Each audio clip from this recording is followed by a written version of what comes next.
Hola, comienzo en este nuevo canal otra vez las entrevistas que tenía en otros canales. Bueno, las recuperé, las habéis visto, ¿eh? Dibujantes, esa serie que para mí es una de mis cosas favoritas, que es hablar con colegas de profesión, con dibujantes. Bueno, otra se llama Dibujantes, este no sé si va a llamar Dibujantes temporada. Bueno, entrevistas, que tenemos aquí a Tumeo, que siempre hago la cosa de, en plan, tenía que decir esconderte, ¿no? Y digo, aquí con todos vosotros, que no sabéis que no lo esperaba, ya Tumeo, pero es que siempre pongo el título arriba y lo pone. O sea, pero Sí. ¿cómo que espera? Y si pusiera La invitado sorpresa, sorpresa, tampoco luego, o sea, hacer una sorpresa y verme la cara tampoco no es una gran sorpresa al final. tampoco es muy interesante. Bueno, ¿y por qué está aquí Tomeo? Bueno, Tomeo es un amigo, pero desde hace un porrón de años que nos conocemos, un montón de años. Hemos hecho hasta un cómic juntos incluso. Hemos hecho cositas ahí. Y ahora está de rabiosa actualidad. Pero como me gusta que las entrevistas duren y perduren tiempo, o sea, que no sean esto, que podáis disfrutarla de esto, hablaremos un poco de la novedad, pero hablaremos un poco de todo, de un poquito la carrera y lo que me gusta a mí también, ¿eh? De la forma de trabajar y cómo se afronta la página. Bueno, entrevistas de, no las típicas preguntas de cómo te compaginas, bueno, en fin, cosas de estas, ¿no? Hoy estamos aquí porque está Loquios en castellano, ¿no? Y Loquis en catalán. Tenemos ¿Está? Loquios Loquios en castellano, y Loquis en Loquis en catalán. O sea, catalán. ya un TVO en dos lenguas a la vez, placa. ¿Vale? ¿Qué Flamante edita? novedad, sí, para todos los públicos. Falta en vasco y en gallego en cualquier momento, yo qué sé. En cualquier momento, a ver si alguien está interesado. Edita Dolmen, ¿no? Edita Dolmen Editorial. En un sello nuevo, que es porque esto es una adaptación de una obra teatral, ¿no? Sí, esto es un proyecto que nace del Clúster de Cómics y Now Media de Mallorca, que es una asociación sectorial en la que estoy implicado, porque yo soy mallorquín, aunque vivo en Barcelona. Y ellos le propusieron al Teatro Principal de Palma, que es el teatro municipal de allí, es el teatro más grande de la ciudad, eh, adaptar al cómic obras que ellos produjeran. Es decir, no la típica producción clásica de vamos a adaptar Bodas de Sangre, que esto se ha hecho alguna otra vez al cómic, o Bodas de Sangre, o Hamlet, o lo que sea, ¿no? Sino que esta la gracia era que al mismo tiempo que ellos estaban produciendo la obra, nosotros adaptábamos el guión. Y la gracia es que, claro, nosotros no habíamos podido ver la obra, en mi caso ni siquiera sabía qué actrices habría, porque yo empecé súper temprano en la producción, de hecho empecé con una primera versión del guión que luego no es la que se representó, porque Neus Nadal, que era la autora, claro, lo fue puliendo a medida que pudo leerlo con las actrices y con los actores y tal. Y entonces, claro, pues había como un poco de toma y daca de, oye, mira, pues he cambiado esto, ostras, pues me funciona, o ostras, pues esto no lo voy a pillar, ¿no? Y tal. Y, pero muy guay, es un proyecto que sepamos pionero, o sea, no se ha hecho nunca. Y la verdad es que ha funcionado muy bien, las dos obras son muy chulas. Empezamos con un plan piloto con dos obras, una era Loquios de Neus Nadal y la otra era Las Maleïdes, Las Malditas de Sergio Baos, que lo ha adaptado Flavia Gargiulo. Y también lo tengo aquí, pero mira, aquí lo tengo. Ya está, no lo haré mucho, pero también, yo qué sé, lo enseñaré. ¿Qué es Sí, este? muy bien. Eso lo tengo en catalán. Pero también está en castellano. Pero la idea entonces a producir a la vez era que cuando se estrenara la obra la gente pudiera comprar el cómic al salir. La primera idea era esta. Lo que sucede con esto es que hubo un poco de margen. A nosotros nos contactaron en agosto con este proyecto y las obras se estrenaban, Las Malditas se estrenaba en enero y Loquios se estrenaba en marzo.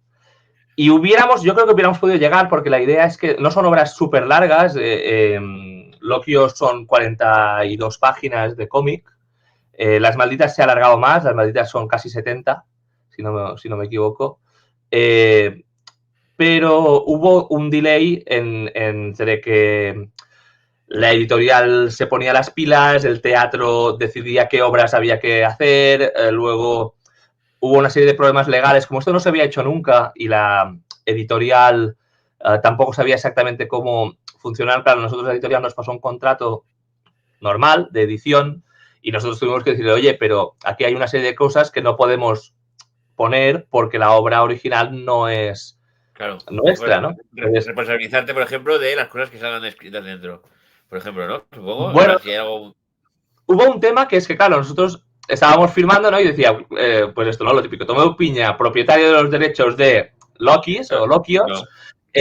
tal. Y entonces fue un poco de, vale, oye, va a ser así, pero entonces tenemos que firmar otro contrato con los autores que ellos nos ceden los derechos de adaptación de esta novela, ¿no? Entonces, todo esto nos lo tuvimos que inventar y fue lo que nos llevó como 2 meses y medio, 3 meses, Claro. que nos retrasaron para la impresión. Yo terminé justo de dibujarlo, o sea, lo entregué a la editorial 2 días antes de que se estrenara, del estreno de la obra.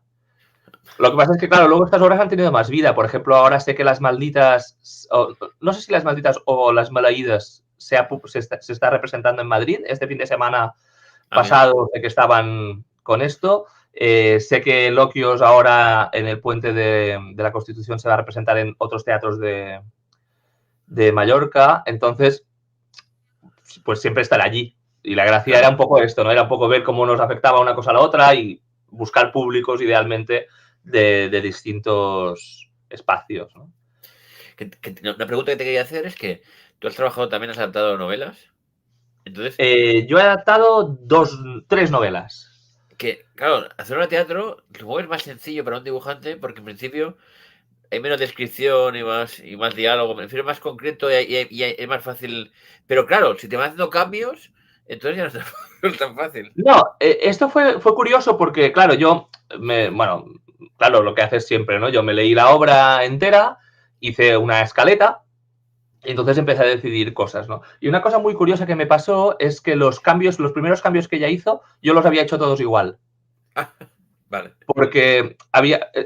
bueno, voy a explicar un poco de qué va el cómic, si quieres, antes de empezar a hablar del proceso, ¿vale? Sí, este cómic es la historia de 2 mujeres que transcurren en paralelo. Una de ellas, Laura, quiere tener hijos, es la ilusión máxima de su vida y va a tener muchos problemas. Va a tener una serie de abortos y le va a costar. En cambio, Amanda, que no quiere tener hijos, lo tiene clarísimo y es una tía que siempre ha tenido claro que no quiere tener hijos, lo ha hablado con su pareja, se queda embarazada por accidente, ¿no? Entonces, el cómic habla de la presión social que hay en los 2 casos, ¿no? Tanto no seas exagerada, no es para tanto, si no puedes tenerlo, pues total, no sé, así no se te cae el culo, ¿no? Una serie de cosas como muy frívolas que la gente se encuentra.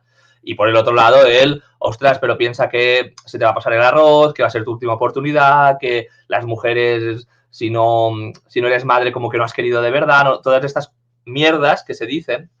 Y esto tiene mucho peso. Y entonces, lo primero que yo hice en la escaleta fue decidir, en la primera obra de teatro, estas escenas estaban separadas, ¿no? Había una escena de Laura, una escena de Amanda, una escena de Laura, una escena de Amanda. Y como eran muy paralelas, yo enseguida vi que esto había que entrecruzarlo, que había que mezclar las viñetas para que las escenas pasaran al mismo tiempo, ¿no? Y curiosamente, Neus, cuando hizo la lectura, también lo vio clarísimo, ¿no? Entonces, de repente, no la entrecruzó exactamente igual, pero sí que había muchas cosas que eran, claro, es que es normal porque estas 2 escenas se contraponen tan claramente que lo potente es que estén en escena al mismo tiempo. Porque la gente te da al mismo tiempo un argumento y el contrario, ¿no? Claro. Y esto en el cómic funcionaba muy bien. Y esto fue los cambios más gordos. Luego hubo un cambio que me fue bien porque al principio esa presión social de la que te hablaba estaba resumido, no era un solo personaje que lo decía, sino que eran varios. Eran como una especie de... No sabías muy bien si eran voces en la cabeza, si eran presencias abstractas, de como mujeres o hombres que no sabías muy bien quién eran ni dónde estaban, sino que hablaban con las protagonistas. Y era una cosa que yo creo que hubiera podido quedar bien, pero yo tenía problemas a la hora de tal, porque de repente era todo el tiempo, es un cómic muy íntimo en el que tú estás acompañando a estas mujeres, pero al mismo tiempo es un cómic muy enraizado en la realidad. Y en la versión final de la obra, Neus tuvo que quitar estos personajes alegóricos, diríamos, como tal, y focalizarlos en la suegra de una de las protagonistas y la hermana de la otra. Y esto era así porque, claro, en teatro ella tenía un número limitado de actores. Esto es una obra de una producción relativamente pequeña y son 7 actores y actrices y, claro, no podía tener 2 más de repente para que hicieran una escena, ¿no? Y claro, me dijo, ostras, pues he tenido que hacer esto, pero tú hazlo de la otra manera y tal. Y yo, que me estaba peleando con estas escenas, dije, ostras, pues creo que me va a venir bien. Porque de repente, por un lado, perdías un poco la fuerza esta de que quedara tan claro que era la sociedad, ¿no? Tal, pero por otro lado, era como mucho más potente que fuera una persona que le estuviera soltando aquello de una manera como muy poco empática, ¿no? Porque como que te agarraba más en esas escenas, las hacía como más de vergüenza ajena. Y esto es una cosa que, bueno, tú que tienes hijos lo sabes, ¿no? Que la gente se mete mucho con tu vida cuando tienes hijos y vas por la calle y te dicen cosas desconocidos que nunca vas a volver a ver. Y yo tuve gemelos y es peor todavía, ¿no? O sea, la gente como te... Y si eres mujer, me imagino que mucho más, ¿no? Sí, claro. Entonces ahí había como mucha... esto me hizo como mucha gracia el verlo, el reflejarlo, ¿no? En un cómic, esta incomodidad, deja de meterte en mi vida. Claro, es un tema que tenías tú muy por la mano y lo conocías bien Hombre, y te enganchó rápido. sí. Una cosa que me pasó a mí con este cómic es que, claro, al mismo tiempo es verdad que es un tema muy femenino y una de las cosas que la autora, de las poquísimas cosas que me dijo, era que fuera muy explícito. Hay una parte donde hablamos de violencia obstétrica o de las actitudes de las ginecólogas y tal, que claro, yo ahí era más difícil que pudiera sentirme representado, más allá de que te documentas y lo haces con la solvencia que puedes, ¿no? Entonces yo cuando les dije que me interesaba, dije, oye, pues a mí este de Lokios me parece guay, pero bueno, que si hay alguna dibujante de la asociación que quiere hacerlo, no os preocupéis porque yo entiendo que es un tema que puede quedar muy bien si lo hace una mujer. Y en cambio Flavia hizo la contraria. Flavia fue un poco de, oye, me interesan mucho las malditas, por favor no me deis el de las embarazadas solo porque yo sea tía. ¿Vale? Y entonces, bueno, pues no nos entendimos bien. Estaban las dos ahí. Pero entonces, ¿crees que sí que es más fácil, más sencillo adaptar una obra de teatro que no una novela en la que tienes que cortar mucho más, supongo? Creo que depende mucho del tipo de texto. En este caso, por ejemplo, es verdad que prácticamente todo eran diálogos, pero, por ejemplo, sí que te das cuenta de que la manera de escribir para teatro, escribir para recitar, es muy distinto a escribir para leer. Porque, o al menos el estilo de Neus era muy coloquial, entonces repetía muchas ideas y además, en vez de acotaciones, Neus había puesto como muchas dubitaciones, ¿no? Los ems, los a, que esto cuando lo lees en una novela o en un cómic no queda bien. Entonces, por ahí tuve que meter mucha tijera, aparte de que hubiera quedado larguísimo el texto. Es decir, que la obra de teatro igual dura 1 hora y media, pero a mí me hubiera podido salir perfectamente un TVO de 200 páginas. Claro. Entonces, sí que tuve que meter tijera. Por ejemplo, Flavia lo tuvo peor, porque Flavia se ve que en su obra no había acotaciones, pero es una obra como donde pasan muchas cosas. Entonces ella pidió más espacio. Dijo, oye, yo en 40 páginas ni de coña, y al final le han salido 70. Pero sí que es verdad que, claro, yo qué sé, pues cuando adapté Germinal o adapté el corazón de las tinieblas, igual no tanto porque es muy cortita, pero Germinal, que eso es un tocho de 500 páginas, pues claro, es otro nivel de... O sea, allí sí que estás haciendo como un poco el resumen. Aquí no, aquí está todo y es una de las cosas que la autora me ha comentado. Ustedes me gusta mucho porque es verdad que has cortado mucho texto, pero no tengo la sensación de que hayas quitado nada, ¿no? Y esto sí que es verdad. Y luego la sensación de... en cómic puedes hacerlo muy bien. El teatro moderno es muy abstracto a la hora de representar espacios, a la hora de representar incluso la vestimenta de los personajes, ¿no? Y este tipo de cosas en cómic también se pueden hacer. Claro. Entonces yo sí que tuve un poco una charla con Juan Roig, que es el secretario del clúster ahora mismo, y era el que había tenido la idea de este proyecto.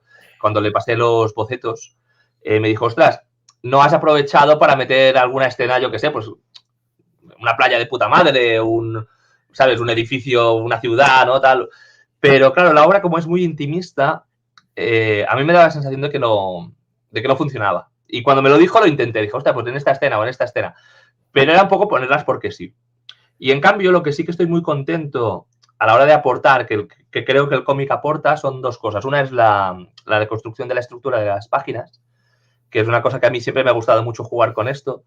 Y creo que hay recursos que el cómic puede usar muy chulos, ¿no? Por ejemplo, tendría que usar aquí las páginas, pero pues yo que sé, páginas como estas que son aquí, donde puedes ver como muchas cosas a la vez y puedes buscar más el caos, o páginas como esta.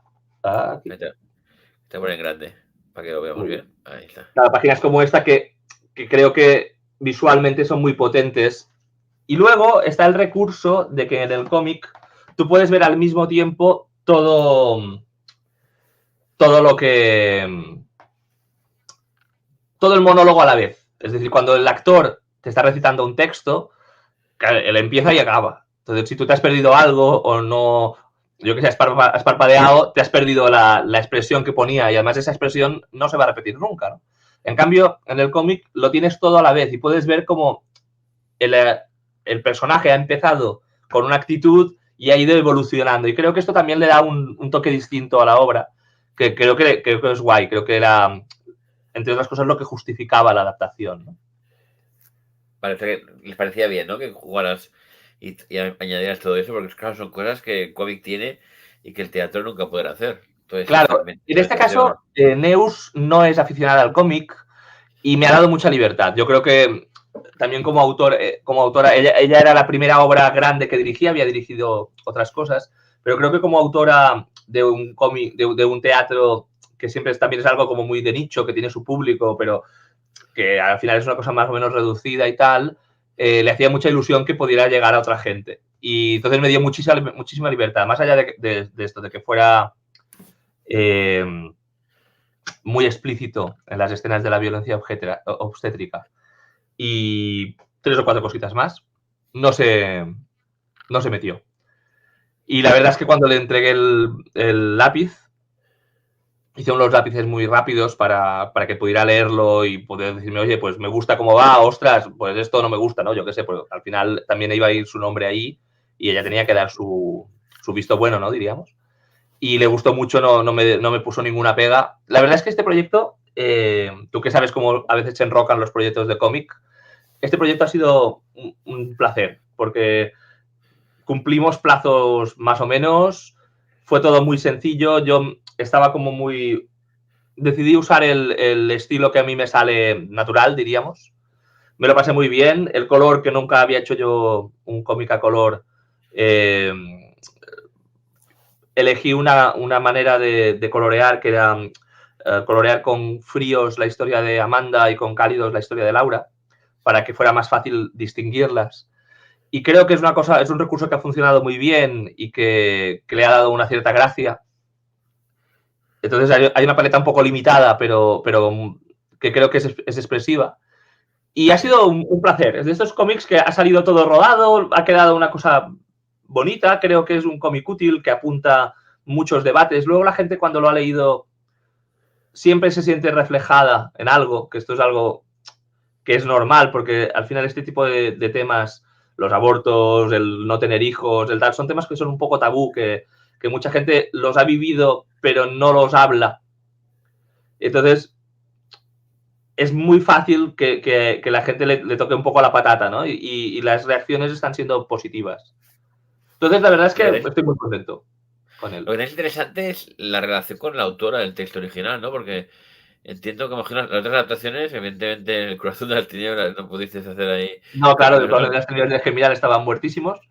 Y de la Catedral del Mar, que la Catedral del Mar yo pasé el guión a viñetas, pero el guión no era mío. Vale. La Catedral del Mar fue un proyecto de encargo y fue una cosa que funcionó muy distinta porque era una editorial muy grande. Yo nunca llegué a hablar con Ildefonso Falcones, aunque recibía feedback suyo, pero era a través como de muchos niveles, entonces yo no podía hacer ninguna aportación a eso. Ildefonso me decía, oye, quiero que haya un perro al fondo de esta viñeta. Yo no podía decirle, oye, esta viñeta es muy pequeña, igual el perro se ve mal. No podía porque no, lo hacías y ya está. Entonces era una cadena distinta. Yo sí que hice la paginación, porque la autora del guión era experta en la serie y en la novela, pero no había hecho nunca un guión de cómic, entonces había como unas indicaciones un poco vagas de paginación y viñeta, pero toda la estructura de páginas y tal la decidí yo. Me lo pasé muy bien, pero es verdad que la parte gorda de decidir, vale, esta trama no me cabe, la corto. Pues, por ejemplo, en la Catedral del Mar, si os habéis leído el libro, hay una primera esposa o una segunda esposa de el padre del protagonista que no sale en absoluto. No, del padre del protagonista no, perdona, del protagonista mismo. Hay una esposa de Arnau que muere en la peste.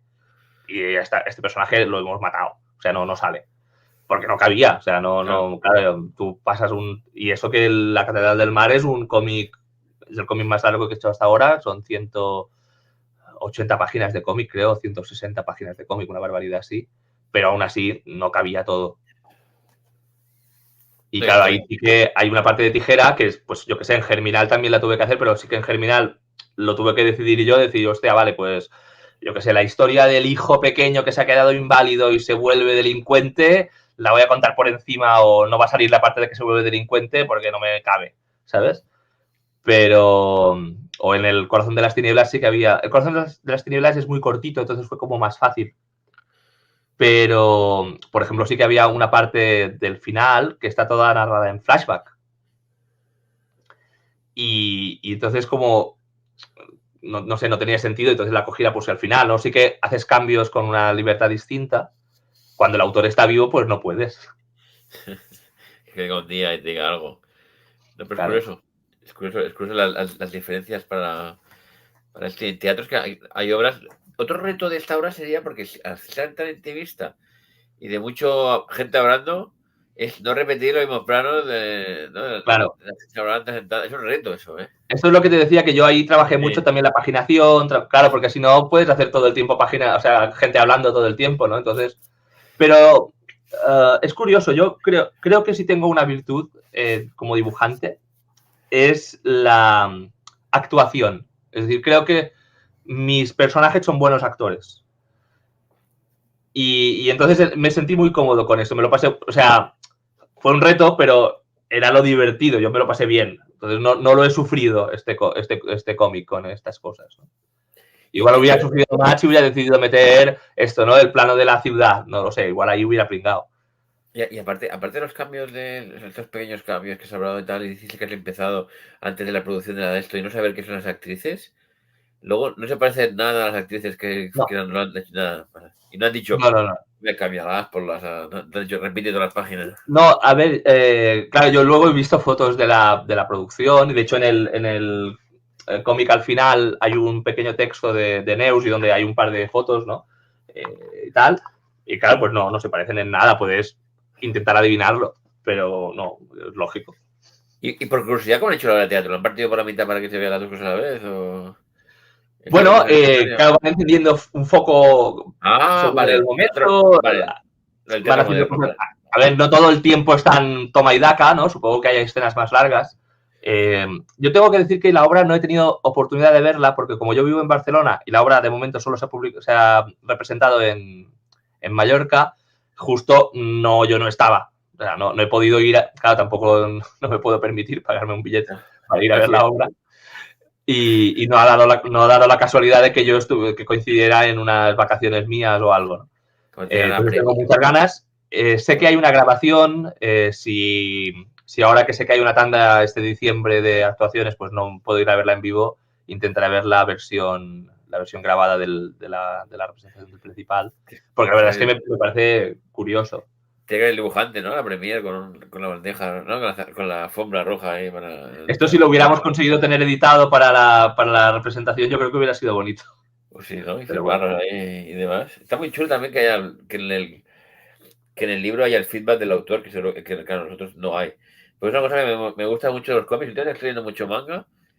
A veces son chorradas, pero me gusta que el autor ponga los sí, ¿no? cómicos. Esas paginitas del final de he ido de puto culo, llevo 3 días sin dormir. Estaba resfriado, gracias por vuestras cartas, ¿no? Yo lo agradezco mucho, aunque es verdad, es verdad que le da un toque. Las historias no lo hacen porque imagino que corta bastante el rollo, ¿no? Imagino que estás teniendo una historia de terror y bueno, aquí está ahí, ¿no? Claro. Claro, entonces corta un poco el rollo, pero igualmente le ha hecho en falta, podía tener otro tono, pero es una cosa que me gusta y me gusta que los cómics tengan esto y esto es muy interesante porque cada vez veo más mangas que adaptan novelas. Entonces, cuando hay muchos nombres en la portada de un manga, es que es una adaptación de novelas, seguro. Y seguro. y me ha hecho mucha gracia porque ponen como guionista a veces al escritor de la novela, como dibujante al autor, que también hace guión del cómic, porque la adaptación, tú has sido guionista del cómic, es el guionista del cómic. Y a veces Sí, pone... eso es una cosa que alguna vez ha habido confusiones en alguna de las reseñas y tal, ¿no? El guión de Neus Nadal y tal. Y es un poco de, bueno, hay un guión de Neus Nadal, pero no es un guión para cómic. Entonces, el guión de esta obra es mío. La trama no, porque la trama la ha hecho ella, ¿no? Claro. Autor original del texto, Neus, y el guión de la historia, Tumeo. Que una cosa que la gente, es interesante hablarlo, pero mucha gente no lo pilla, porque el guión no necesariamente tiene que ser la idea. El guión es lo que hace que todo vaya de un lado a otro, con aportaciones de dibujante y guionista, porque no todo tiene que hacerlo el guionista. Pero claro. eso es el guión. Estas profesiones creativas a veces están como mal representadas en la mente de la gente. La gente no sabe exactamente qué nivel de dificultad tiene todo esto, ¿no? Entonces es verdad que es guay leer estas notitas de los manga o a veces también en algún cómic occidental también hay, ¿no? Como tal, porque es verdad que te los humaniza, ¿no? De repente, hostia, aquí hay una persona detrás o hay un equipo de gente que está currando como jabatos. Y que, claro, pues yo lo doy por hecho y es un poco de, hostia, qué rabia que de repente he llegado al final después de meterme la panchada de los 6 primeros tomos y ahora tengo que esperar un mes, ¿no? Joder, ¿por qué no pueden ir más rápido? Pues que no, que para hacer un mes van de puto culo, ¿no? Sí, y todo el mérito de recortar y cortar. Y hasta pensando que me quiere sonar que hay adaptaciones de películas antiguas que las hacían con el guión original y luego al estrenar la película no se parecía, habían escenas diferentes porque el cómic se inspirado en el guión y luego en la película habían tomado decisiones artísticas Claro. de cambiar escenas. Entonces dices, claro, este tipo de cosas pasan mucho sobre todo cuando son, y me imagino que en Japón tienen que pasar incluso más, porque allí hay como mucha aventura empresarial, en plan de este manga ha tenido éxito, te vamos a sacar el videojuego, el anime y la película y la novela del tal, y a lo mejor el autor está a medio cocer, ¿no? Ahí lo que hay es que, por ejemplo, hay productores de videojuegos como la que hizo Yokai World, que es una serie muy conocida, ¿no? La de Yokai World, Inazuma Eleven, esta de fútbol y demás. Que Level 5, que es la editorial que lo saca el videojuego, lo tiene muy claro que para petarlo, aparte de producir el videojuego, tiene que producir el anime y el manga. Pero claro. luego el manga va por otro terreno. No sé, no es una adaptación fiel. Porque a lo mejor han desarrollado a la vez. Y no se parece exactamente. Esto pasa con los cómics de Pokémon o Super Mario y demás. No es exactamente lo que pasa en el videojuego, porque lo comienza a desarrollar a la vez. A él le dice, mira, en este episodio pasa esto. Sí, hay como unas guías, supongo, un libro de estilo y más o menos mientras no te salgas del tono, los hechos concretos te dan un poco igual, ¿no? Que es muy curioso porque a mí la adaptación, ya sabes que es un tema que me hace mucha gracia, por eso hicimos adaptación. Porque nuestro cómic que hicimos juntos se llama Adaptación, para que no lo sepa, y va de una escritora que escribe el libro, y podemos ver cómo cada persona que pasa por el libro ve de forma diferente el material original, ¿no? Y es una cosa que a mí sí me hace mucha gracia. Con el tiempo llegas a entender por qué pasa, pero es que como esos libros que nos gustan y los compra alguien para hacer una serie, y luego la serie, ¿pero qué pasa aquí? Han recortado todo lo bueno y han puesto... Lo peor, a mí me flipa a veces, es que corte de escenas, vale, porque no hay espacio. Pero es que a veces añaden ellos. Sí. Has cortado, pero has añadido cosas. Y muchas veces porque creen... Me has quitado esta y en cambio esto otro que a mí me parece más interesante no lo has puesto, ¿no? Ahí está, ¿no? Porque muchas veces cree el productor o el guionista o el director que lo puede hacer mejor que el original. Vamos a mejorarlo, ¿no? Mira, esto lo entendí muy bien en unos extras del DVD del Señor de los Anillos. Yo era súper fan del Señor de los Anillos. Es uno de los libros como fetiche míos, mucho antes de las películas, ¿vale? Entonces, claro, yo me lo sabía de memoria. Y cuando fui a ver la segunda, la verdad es que me enfadé un poco porque estaba, claro, en la segunda tiene que terminar por un lado la parte de... el segundo libro termina en la parte de ella la araña, en las catacumbas de la araña, y por el otro lado... pues está toda la parte de la serie de Helm, el abismo de Helm, todo esto, ¿no? Y claro, es un cliffhanger que me parecía, hostia, es de puta madre. Y en cambio, si lo recuerdas, que sacan de la manga que Faramir coge a los hobbits, se los lleva a tomar por culo y tal, ¿no? Y terminan allí. Y era un poco de, ¿esto por qué? Y en el DVD decían, claro, es que no podíamos ponerlo al mismo tiempo. O sea, no podíamos poner la araña y la batalla de Helm al mismo tiempo, porque son dos momentos cumbre y si los hacíamos simultáneamente, perdían peso. Entonces nos tuvimos que inventar otra cosa para que no fuera, o sea, la parte de Frodo no podía estar aquí, porque ya estábamos aquí en el otro lado, ¿no? Y entonces me acordé de cuando en el episodio 1 de la Guerra de las Galaxias, si te acuerdas, al final hay 5 batallas y todas son la hostia. Está el duelo con Darth Maul, está el niño que ha cogido un caza no sé cuántos, la de Naboo por otro lado, y todas son la hostia y ninguna te importa una mierda porque no tienes tiempo de fijarte, ¿no? Y en cambio ahí pensé que, claro, tiene sentido. Es decir, en vez de contar las dos cosas apresuradamente, te centras en una, que es la que emocionalmente va a ganar el peso en este momento, y por otro lado, ya haremos lo de la araña al principio de la siguiente película, ¿no? Y esto, dices, hostia, pues lo entiendo. O sea, igual no estoy de acuerdo, ¿no? Pero hay no es porque sí, ¿verdad? Sí, pero y claro, este tipo de cosas es lo que tú dices, ¿no? De que cuando hay notas, cuando la gente puede explicarte las decisiones, puedes entenderlas, y si no, solo puedes criticarlas. Es decir, hostia, pues qué mierda, porque la araña tendría que haber salido aquí y no sale. Pero hay un motivo, luego puedes decir, oye, pues este motivo tuyo es una cagada, que también pasa, ¿no? Por ejemplo, yo qué sé, por no salir del Señor de los Anillos, ¿no? Cuando muere Saruman, no lo sacaron en la versión extendida. Y se ve que Christopher Lee se pilló un rebote guapo. Y lo piensas y dices, joder, con motivo, porque yo qué sé, pues habías hecho como un gran villano y tal, y de repente este tío desaparece. Bueno, que en el libro no muere, ¿no? Te deja dinero de Hobbitón. Bueno, en el libro lo matan más al final, pero esto sí que lo entiendes. O sea, que lo tenían. Pero es verdad que en las dos primeras películas era como el villano más grande, y entonces de repente la escena de la muerte no sale, ¿sabes? Ya. Y joder, no podrías haber quitado 3 planos del elfo surfeando elefantes para poner esto que a lo mejor es más relevante. Pues calera, sí. Pues no lo sé. Seguro que había un motivo. Pero, igual que en la adaptación había un motivo para que de repente el protagonista fuera una chica trans y no sé qué, ¿no? Pues. Pero antes de matarlo, no está haciendo un tiempo sin poderes, así como desmemoriado, haciendo de jardinero en la comarca. En el libro, cuando primero le quitan el poder y lo encierran en la torre. Y luego cuando vuelven a la torre, el Ent Barbol lo ha dejado escapar y está vagando. Entonces se lo encuentran que les pide cigarrillos. Es muy gracioso. Está como tipo Yonki pidiéndoles tabaco y tal.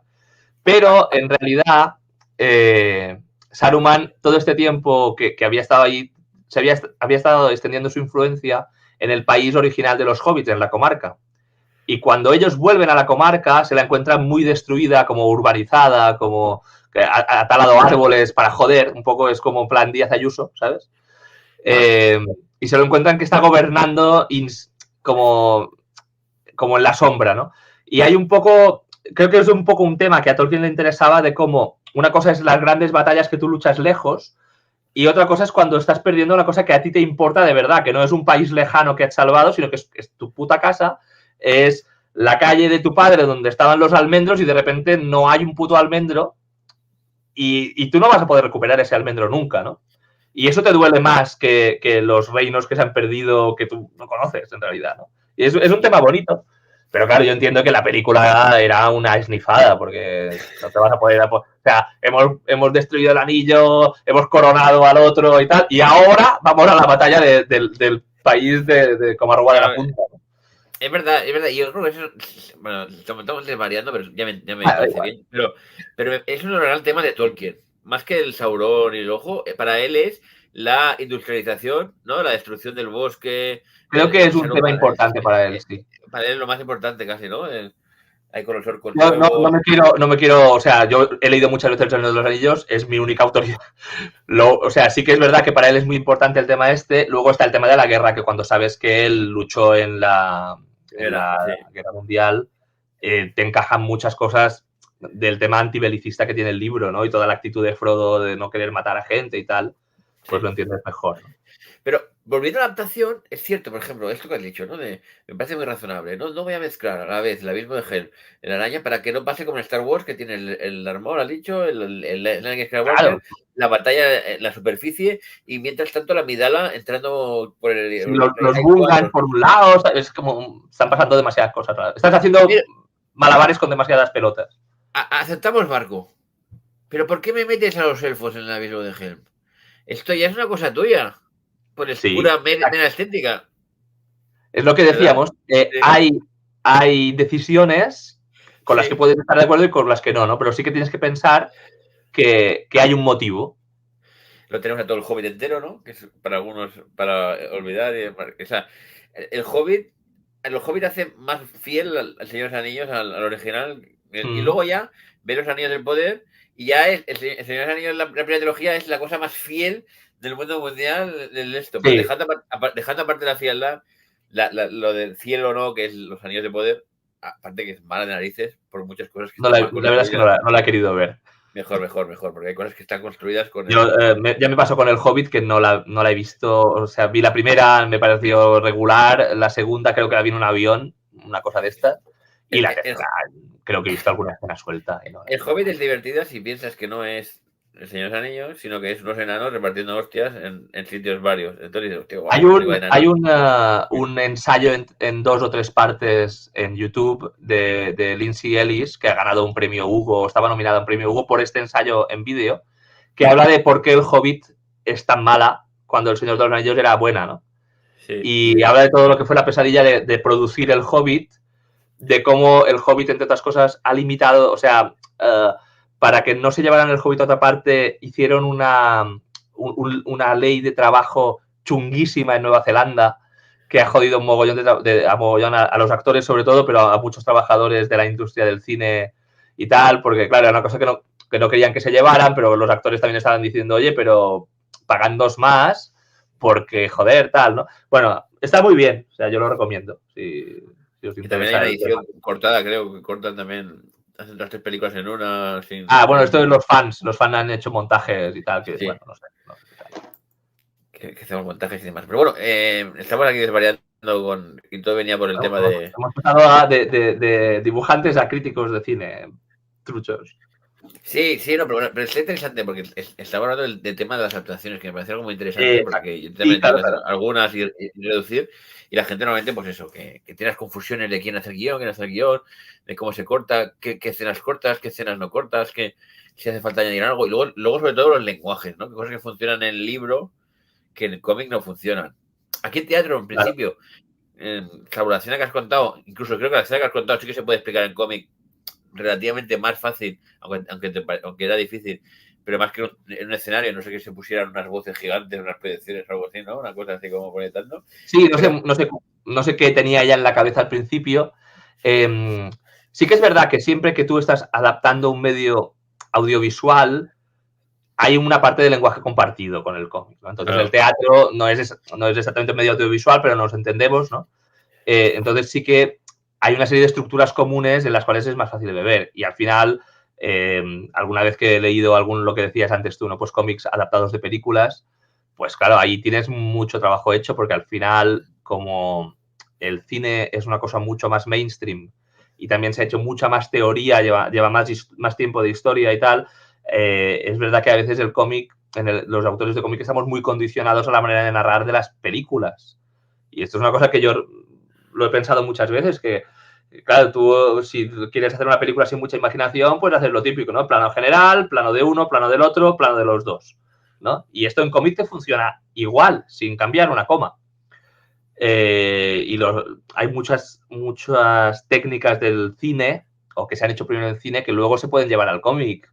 El cómic en primera persona, los travelings, en fin, puedes adaptar una serie de cosas. Pero luego te encuentras con que el cómic tiene una serie de especificidades que le son propias y entonces por muy fiel que tú quieras ser, no te va a funcionar. Y de hecho hay algunas adaptaciones que están montadas a partir de fotogramas de las películas y normalmente son muy malas, están hechas con muy poca gracia porque es muy pesado leer un cómic con la viñeta todo el tiempo de un tamaño similar, los encuadres no funcionan bien, no está, ¿sabes? No es, y es el motivo porque en Japón hacen anime por un lado y luego hacen el manga por otro, porque podrían pillar a los del anime y decir, oye, pues me cogéis los frames y lo empaquetamos y para adelante, ¿no? Pero no funciona así. Algo lo han hecho, ¿no? Pero normalmente lo hacen después del manga. Y normalmente lo que hacen también es inventarse muchas partes, ¿no? En plan, ostras, ya vamos más rápido en el anime que el manga, entonces vamos a inventarnos secuencias. Sí, eso es un clásico, pero es que yo me acuerdo ya cuando yo qué sé, los Caballeros del Zodíaco, había toda una saga en la serie que yo vi en su momento de los Caballeros de Hielo, de Asgard, se llamaban los Caballeros de Asgard, que no salía en el cómic. Pues me imagino que por lo que tú dices, en algún momento el equipo del anime le habían puesto pasta, tenían 7 equipos de anime trabajando, se habían pulido el arco de los Caballeros de Oro y le dijeron, oye, ¿qué va a haber después? Y el pobre... ahora no me va a salir el nombre el dibujante de Saint Seiya estaba ahí pensando, oye, pues yo estoy terminando esto, hasta dentro de 3 meses no me voy a poner con las líneas de la siguiente historia, yo qué sé. Solo soy una persona, ¿no? Claro, o como Akira, ¿no? Que acabó el anime antes de que acabara el cómic. Claro. Es curioso también todo el trabajo que tuvo que hacer. Supongo que de tanto estrés y tanto trabajo que tuvo en ese momento, ya por eso redujo todo esto. El tema del estrés es un tema, es decir, el autor de One Piece creo que salía diciendo que dormía 3 o 4 horas al día. Es un poco el tío, es el autor del manga de más éxito, ¿sabes? Eso es otro tema. Salió hace poco hablando una entrevista el de One Piece con el de Conan. Y decían que los dibujantes en Japón, estos que lo petan tanto, que tienen tanto éxito y trabajan tanto, suelen tener 2 tendencias que les afecta a nivel corporal, que es una, o ganan mucho peso o lo pierden. Claro. Y entonces, porque comen fatal, a lo mejor están todo el día seguidos trabajando. No, y dormir tampoco también afecta muchísimo al peso, depende del metabolismo que tengas, pero es fatal. Y decían que Oda se encuentra que no tiene fuerza para dibujar. No, eso es decir, que no está fino dibujando, ¿no? Que no... Ya. Pero claro, dices, joder, tienes tanto dinero, haz el guión, tienes ayudantes que te lo pueden hacer perfectamente, que ya se lo saben de memoria, dibujar todos los personajes, descansa un poquito, ¿no? Es una ética de mierda Sí. que pasa en todas las profesiones vocacionales, creo. No quiero hablar de Japón porque creo que Japón tiene una cultura muy tóxica con el trabajo en general y con la cultura del esfuerzo en general. Sí. Y leyendo One Piece, Oda también tiene como una moral esta del si quieres puedes, que es muy tóxica al final, porque no vas a poder siempre que quieres, te pongas como te pongas. Entonces ahí no me quiero meter, pero sí que es verdad que se toleran en cine, no sé, en teatro, pero en música, en cocina, ¿no? Cosas así como condiciones laborales dificilísimas, muy exigentes, que no son justas ni tampoco son buenas para la creatividad. Es decir, yo estoy convencido de que puedes ser mejor artista si no estás permanentemente estresado. O en todo caso tienes que encontrar un equilibrio, ¿no? Yo entiendo que tampoco te pueden decir, oye, mira, pues ya lo harás, si sacas 20 páginas al año ya las sacarás. O sea, sin llegar a esto, pero llegando a un equilibrio de que no tengas que dormir 3 horas al día. Y es verdad que, yo qué sé, pues la típica serie de cocineros que todo el tiempo se están insultando, eres un inútil de mierda, porque no sé qué, y esto es un asco, ¡pah! Y lo tiran, ¿no? Y esta presión absoluta, este estrés, en las series de músicos también pasa mucho, ¿no? De no, porque te has saltado medio tono, tal, ¿no? Y estar ahí tocando con las manos rotas. No es esto, no es esto. Y yo cuando he trabajado estresado, cuando he trabajado, no me salen bien las cosas. Entonces, es una parte de la precariedad del mundo del arte que yo creo que hay que combatir desde nuestra propia actitud. Es verdad que aquí en España es más fácil porque no hay una industria como tal. Entonces me imagino que si trabajas para Estados Unidos no te puedes poner estupendo. Pero es algo que me jode mucho. El otro día estaba en la charla de un agente, de un representante de cómic para Estados Unidos. Y claro, dice, lo primero que tienes que saber es que aquí se sufre. O sea, si quieres trabajar en el cómic americano, hay que meterle muchas horas, vas a trabajar 16 horas al día, no vas a tener fines de semana y tus vacaciones van a ser firmando en tal. Y es un poco de, ¿qué mierda? O sea, yo lo que sé, yo no quiero dibujar Spider-Man así, no me jodas. ¿Qué sentido tiene? Entonces no me extraña que luego haya muchos que lo hacen un tiempo y luego se dedican a hacer commissions, hacen alguna portada, de vez en cuando hacen una miniserie, ¿sabes? Pero lo que sé, el otro día hablaba con Humberto Ramos, que lo conocí hace poco en las jornadas de Avilés, y me decía esto, claro, él trabaja así, él trabaja 16 horas al día, todos los días, Y claro, y le decía, hostia, pero tú tienes 3 hijos, ¿no? Y tal, y tus hijos quieren ser dibujantes. Y dicen, ni de puta coña ninguno. Porque Claro. me ven currando todo el tiempo.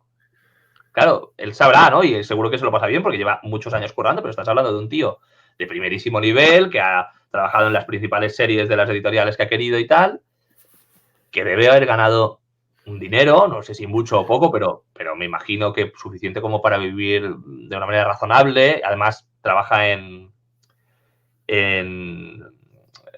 físico, no trabaja en digital, con lo cual puede vender originales y esto le suplementa los ingresos, ¿no?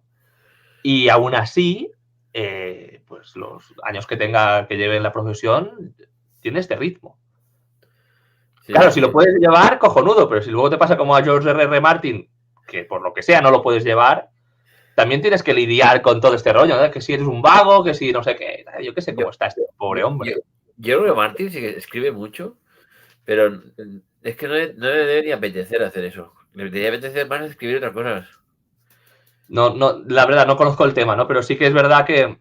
Además, tanto al final ya, tanto al final de tu... Ya se ha visto el final. Aunque lo vaya a hacer Claro, diferente. Pero ya, claro, no, ¿qué gracia tiene? O sea, no lo sé, es muy jodido. Y es muy jodido, este es otro tema, que es el tema psicológico. Que esto lo he estado hablando muchas veces y lo he hablado con gente, porque hay muchos temas con el arte, ya no con el cómic, con el arte, ¿no?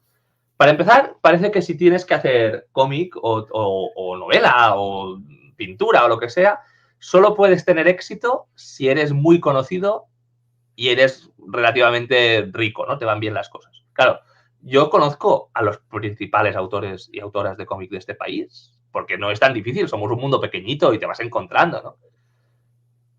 Algunos no llegan a final de mes. Otros, bien, viven normal. Ninguno está conduciendo un cochazo. De los que yo conozco, al menos. Y entonces, esto para empezar, ¿no? Tú puedes ser perfectamente un premio nacional del cómic y tener problemas para pagar las facturas. Si no tienes un trabajo alternativo. Entonces, el éxito de que te conozcan, o incluso de que vendas mucho, no está aparejado con un nivel de vida, ya no voy a decir opulento, sino simplemente de tranquilidad. Es decir, bueno, no pasa nada, o sea, yo sé de dónde va a venir mi siguiente sueldo, ¿no? Esto no está relacionado. Y luego, incluso aunque llegues al éxito, el éxito no es para siempre. Y esto es una cosa muy jodida. Porque tú puedes hacer un one hit wonder, ¿no? Es decir, y hay muchos, si te paras a pensar, hay muchos. O sea, sin querer criticar, Ildefonso Falcones, que es el autor de La Catedral del Mar, no ha sacado ningún otro libro que lo haya petado al nivel de La Catedral del Mar. Y no es culpa suya, seguro. O sea, él está escribiendo otras cosas y se deben vender. Pero claro, tiene que ser jodido. J.K. Rowling ha sacado Harry Potter. Y nada más de lo que ha sacado se le acerca ni remotamente. no. Entonces también tienes que lidiar con el hecho de decir, hostia, ya he hecho lo que ha triunfado más. Entonces, ¿y ahora qué hago? Y ahí me parece que George Martin puede ser perfectamente que tenga este problema, de decir, hostia, tengo que rematar esto, que a la serie ha decepcionado a la gente, ha gustado a otra, pero ya lo ha visto todo el mundo. ¿Y cómo estoy yo a la altura? Claro, es muy jodido. Sí.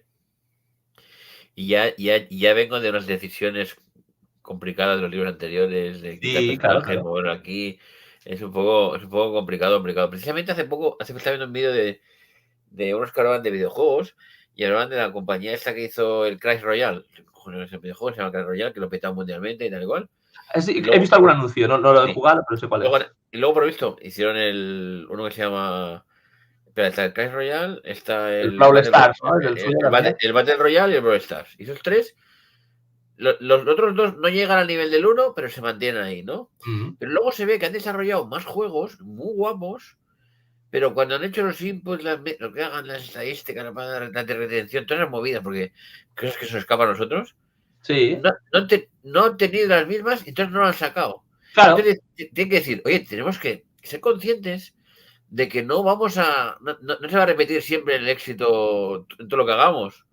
Es que esto es un problema, porque luego está la lógica capitalista. En los medios que no son... El cómic no pasa porque el cómic es un medio barato, pero en los medios donde hay inversores, donde hay, o sea, cine, videojuegos principalmente, no te la puedes jugar tanto, claro.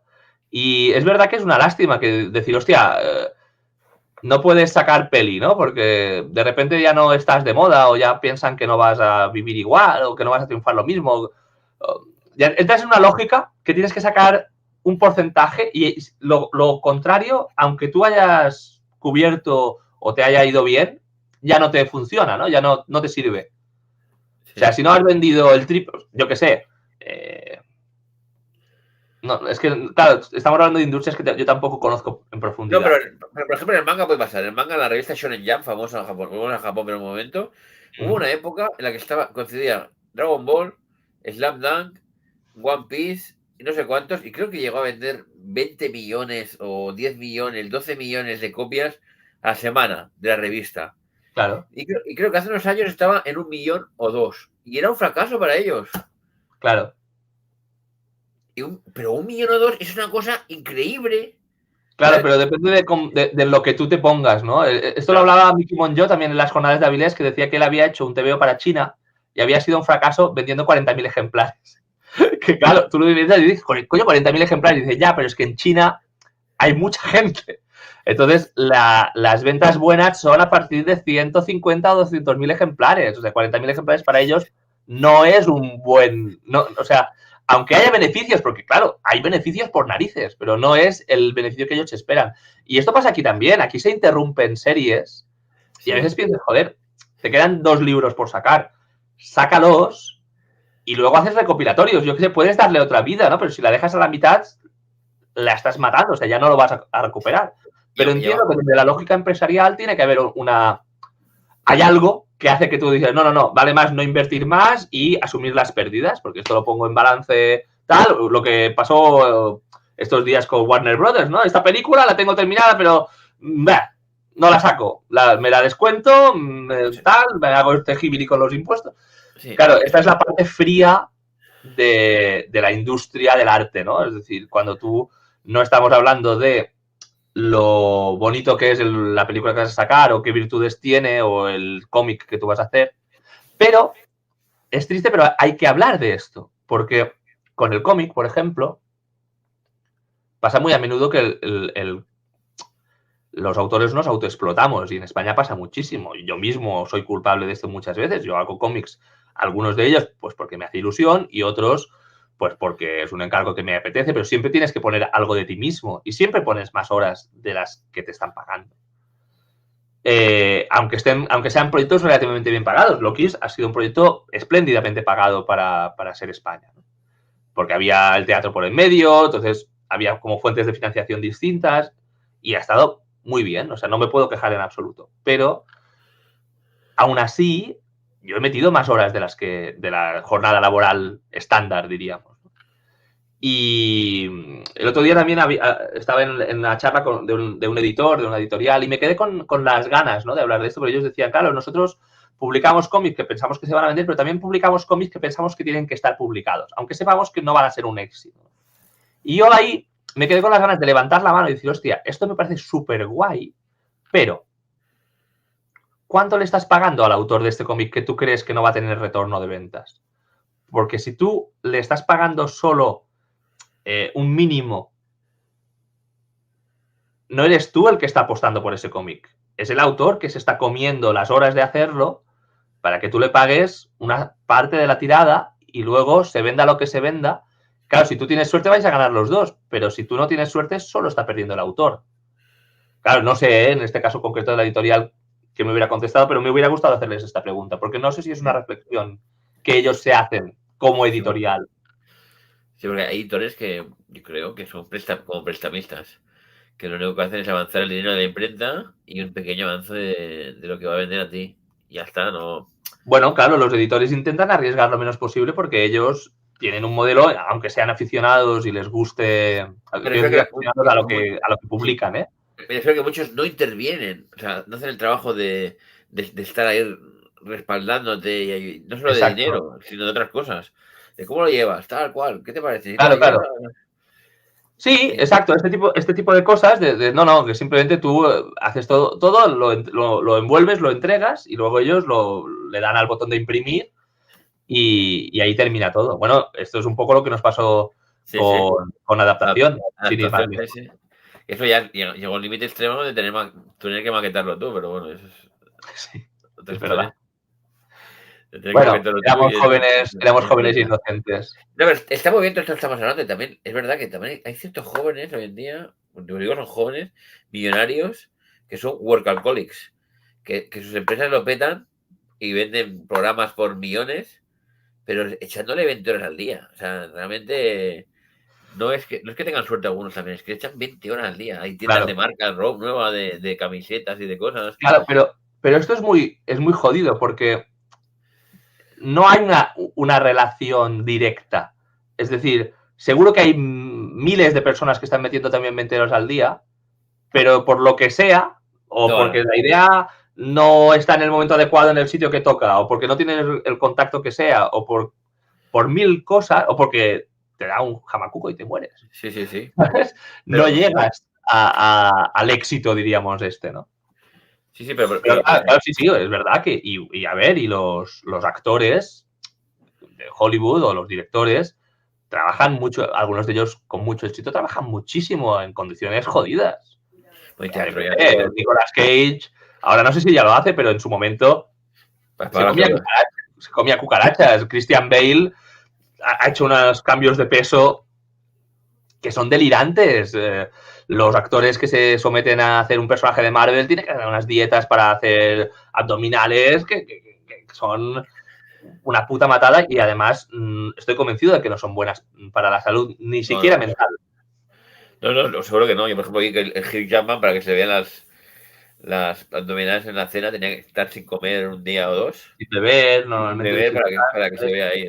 Sí, sí, sí. O Es sea, una este locura. tipo de cosas. No, y que yo entiendo que en parte es su trabajo y que tendrán una pulsión por hacerlo, Claro. igual que nosotros tenemos la pulsión de hacer cómics en los que no estamos cobrando lo suficiente. Sí, sí, sí, pero por ejemplo, en caso, por ejemplo, ahora la nueva profesión de streamear, youtubear o lo que sea, hay algunos que tienen mucho dinero, pero esta gente, Mm, incluso esos que ganan mucho dinero, lo han hecho a base de currar 14, 15 horas diarias, sí, 16, claro. que tampoco es sano. Bueno, digo, pero. Y son gente de 30 años que son como ya prejubilados ya, porque las Sí, horas. sí, no lo sé. No, supongo que cada cual hace su ciclo y su cosa que le funciona. Y también es verdad que esto de las redes sociales a mí es una cosa que me ha pillado un poco mayor. Pero bueno, también me pasa, una de las cosas que me preguntan muy a menudo es, hostia, ¿tú no tienes Instagram? Tienes que estar en Instagram, ¿no? Y Y yo lo he nosotros. intentado, Sí, yo te lo juro que lo he intentado. Pero es mucho trabajo tener un Instagram. sí, sí, sí, sí. Es Y ahora. muchísimo curro. O sea, tienes que estar preocupándote. Son 1 o 2 horas al día de hacer relaciones con pensar qué voy a poner hoy. Ahora tengo que hacer vídeos, porque además ahora hay reels, ¿no? Entonces, de repente vídeos, dar me gusta a este y a este, no sé qué, hacer un follow back. Yo no tengo tiempo para trabajar para Meta, que es la No, no, compañía claro, propietaria de claro. Instagram, Si te generando gusta, cosas si te gusta, para te que luego diviertes. resulta que si yo saco un cómic tenga una ventana de 3.000 personas que a lo mejor lo ven si el algoritmo resulta que aquel día está simpático. Sí, sí. Ahora, que dos cosas. Yo creo que tienes que hacerlo si te gusta y te divierte, porque te gusta hablar con la gente o Claro. el feedback y demás. Y dos, que no se corresponde para nada, porque mucha gente se piensa y dice, tengo aquí 300.000 seguidores y luego te compran el TVO 500. O Es sea, que este era mi punto. Yo conozco gente que tiene 30.000 seguidores o 40.000 seguidores y estoy convencido de que el TV oyente más o menos lo mismo que el mío. A lo mejor no, ¿eh? A lo mejor hay gente que se lo compra por esto y es verdad que hay editoriales que le sacan libros exclusivamente a gente que tiene muchos seguidores. es que eso iba a decir, que estamos llegando a un punto, y he visto catálogos para libreros en los que te pone el cómic tal, tal, o el libro tal, tal, tal, hecho por tal, tal, que tiene no sé cuántos mil en Instagram, no sé cuántos mil en Twitter. Y hoy he oído casos de autores que tú no has visto que los han rechazado el proyecto porque no tenían los suficientes seguidores en. Exacto, sí, sí. De esto hablaba Carles Punsi, por ejemplo, que Ahí publica está, claro, ese pues sí, me pensaba y yo. yo le Y decía, luego, yo te he enviado un proyecto y tal, y me dice, no, tú como tienes solo, no sé, además tiene mucho más que yo, 4 o 5 mil. Pero bueno, pues yo qué sé. Y luego te das cuenta de que todo es muy abstracto. El problema de Internet es que, o la ventaja que tiene, es que se puede medir. Pero luego es muy abstracto. Luego no sabes nunca qué es lo que va a hacer que tu libro se venda o no. Y la presencia en Internet es una pequeñísima parte de la presencia social que luego puedes tener. Y de hecho hay programas que si fuera por Internet estarían desaparecidos y en cambio son los que tienen más éxito, ¿no? O sea, El Hormiguero, si tú buscas El Hormiguero no vas a encontrar nunca nadie en Twitter que te defienda El Hormiguero. Jamás. O sea, no lo he visto ni una sola vez. A nadie que diga, hostia, pues a mí me gusta Pablo Boto. Nadie lo he visto. Y es el programa de más audiencia de todas las noches, de todos los días, desde hace 15 años. Sí, sí. Y los conceptos de las editoriales para publicar cosas es un poco cierto, porque yo que he trabajado con gente, ¿no? Con gente que tiene muchísimos seguidores, millones de seguidores, luego lo que dices tú, volviendo al tema de China, sacan un libro y a lo mejor solo vende, 70.000 o 80.000 en todo el mundo, que digo, a mí me da más parroquia y no, es poco, es poco. Y luego también que haciendo esto, o sea, por ejemplo, trabajando en un libro con un youtuber famoso con muchas ventas de millones, la editorial espera que toda la promoción la haga el youtuber. Ellos hacen un poquito de comercial, pero poquito. Esperan que el mayor impacto... Esto es una de las cosas que a mí me pasó con La Catedral del Mar, que no, el libro no ha funcionado mal, ha funcionado bien. Pero las expectativas de la editorial, que los números que la editorial me puso sobre la mesa que ellos esperaban vender, yo ahora lo pienso y digo, ¿cómo no les dije que esto no iba a ser así? Porque yo podría habérselo dicho si lo hubiera pensado. Pero me lo pusieron delante y dijeron, no, claro, es que nosotros esperamos vender esta cantidad. Y pensé, hostia, claro, es que si vendemos esto yo puedo aceptar estas condiciones. Claro. ¿Me entiendes? Pero claro, luego vendimos una cosa mucho más razonable. Claro. Y claro, pero de repente entonces tienes como un sentimiento un poquito de decepción, ¿no? Y también tienen poca paciencia, creo, porque si no se vende en un mes, ya voy a otra cosa. No tiene que ver con la paciencia, tiene que ver con el modelo de negocio. Creo que es distinto. Creo que las editoriales están en una rueda un poco peligrosa y de hecho se ha hablado mucho de esto, de editoriales más pequeñas que hablan de esto y tal, de que claro, de que como también se concentra todo cada vez más y entonces si tú vas a una librería, especialmente si son librerías de cadena o con la superficie, prácticamente todo lo que se publica, o sea, igual el 60-70% de lo que se publica es de 2 editoriales. O sea, porque está el Grupo Planeta que tiene 500 sellos y luego está Random House que tiene los otros 500. Sí. Y luego hay editoriales alternativas que de vez en cuando pueden sacar alguna cosita que está bien, pero los volúmenes son completamente desproporcionados, ¿no? Y creo que las editoriales grandes, claro, copan el mercado y tienen esta lógica muy de que haya muchas novedades cada mes, pero poco fondo de archivo, ¿no? Sí. También por la manera que tienen de hacer, ¿no? Porque tener fondo para ellos implica tener almacenes, los almacenes son caros, tienes que gestionarlos. Entonces, de repente, descatalogan cosas un poco, oye, mira, este no ha funcionado, pues estos 5.000 ejemplares que tenemos aquí en el almacén los quemamos. Sí, o solo una parte. O solo una parte. A mí me ha pasado. De no descatalogarlo, pero eliminar solo una parte. Claro. Pero es verdad, es lo que dices y es importante también destacarlo. Sí que, vale, pero es que yo sé que hay libros que funcionarían a más largo, pero no se puede permitir el tiempo mejor de esto. Y luego otra cosa es que igual prefieren sacar 20 TVOs al mes o 20 libros, sabiendo que solo funcionarán 2. Pero los demás le acompañan y hacen que la competencia no tenga hueco en la estantería, ¿no? Aquí es donde yo iba, exacto.